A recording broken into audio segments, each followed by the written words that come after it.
Greetings, friends. I hope we're doing well. This is going to be somewhat of a short response video. Now, I have, without a doubt, some of the more intelligent viewers on YouTube.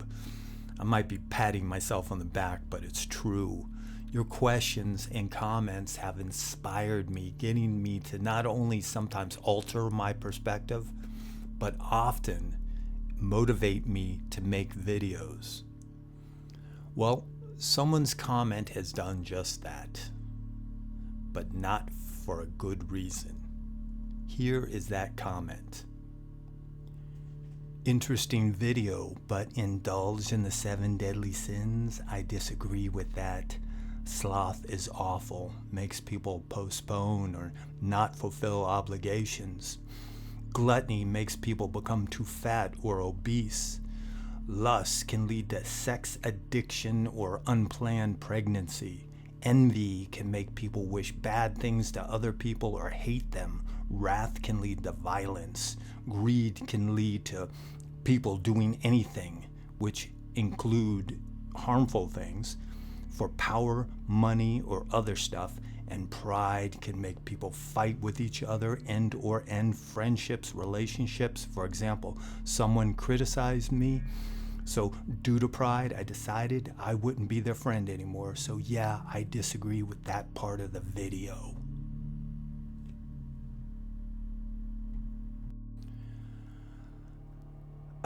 My initial response was, the reason why pride is the most deadly of the sins is because with it you can control the other 6. And I was just gonna leave it there. But the more I've thought about this comment, the more it annoyed me. I can't help but get the impression that this person questions my intelligence. Don't state the obvious to me thinking you've come up with something profound, because you haven't. Of course, these, quote, sins can be abused. The operative word, though, is can. If you spend time under the sun, you can get skin cancer. Or if you go swimming, you can drown. Should you avoid these activities then? A lot of shit can happen. It doesn't mean they will. But if you do indulge, you better get to know your demon first. Because if you don't make that connection, if you don't integrate your demon, it will decide in which direction these sins will take you. Will indulging enrich your life or drag it down? One of the major aspects of this channel and the philosophy of sinisterism is integrating your demon, the shadow self. And the fear of the shadow will allow it to have control over you. You'll become a victim of yourself. And herein lies the problem with Christianity. You're never encouraged to get to know that dark half of yourself.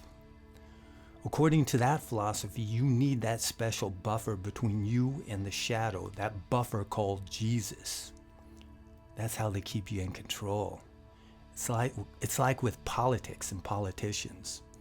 They never really fix the problem. They just want you to believe that someday they will. So that way you keep voting for them, thus keeping them in power over you. Now, getting back to the sins. Few people know this, but the 7 deadly sins aren't listed in the Bible. There are a few different stories, though, as to their origins. Some saying that there was originally 8, but what they are behaviors considered to be those directly responsible for the most awful of immoralities. Thus, there's a reason why the 7 deadly sins have their corresponding demons or princes of hell.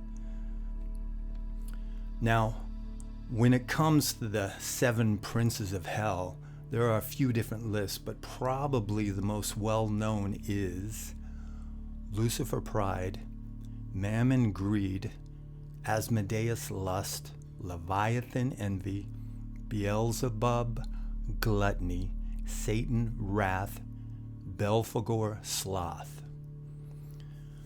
To quote Anton LaVey, Satanism advocates indulging in each of these sins as they all lead to physical, mental, or emotional gratification. Do you get what he's saying here? It's simple. Sometimes you have to give in to your innate urges to feel alive. You need to step outside of societal norms, beyond the arbitrary conventions of the status quo, especially if you're on the left-hand path. Because the freedom to do what thou wilt epitomizes this path, defines it.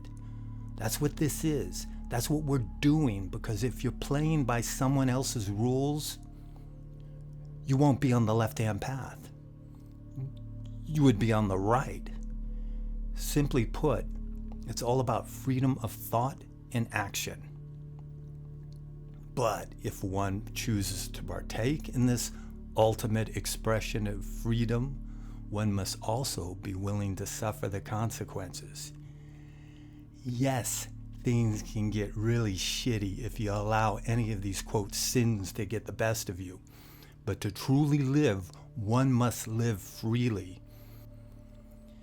And whether you're on the left-hand path or not, individuals should be able to do whatever the hell they want as long as it doesn't infringe upon the rights of others. As I've stated in a recent video, I'm practically an anarchist. I hate authority, and sin was invented by the church as an act of authority in order to control the masses. They've taken these natural human attributes and vilified them. Thus, just by the sheer act of being human, you're sinful. They've made up a disease, tell you you have it, then sell you the remedy.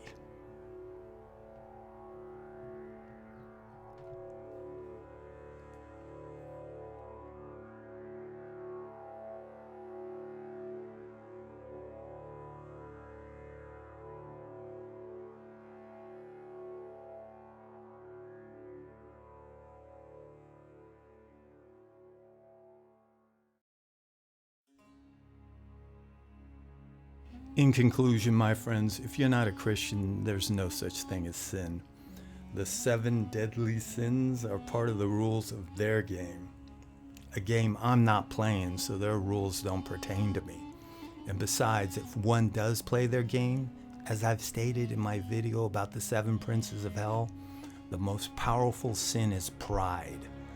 Because pride will allow you to indulge in what the sins have to offer without you becoming a lazy, angry, greedy, envious, fat, masturbating pig. Until next time.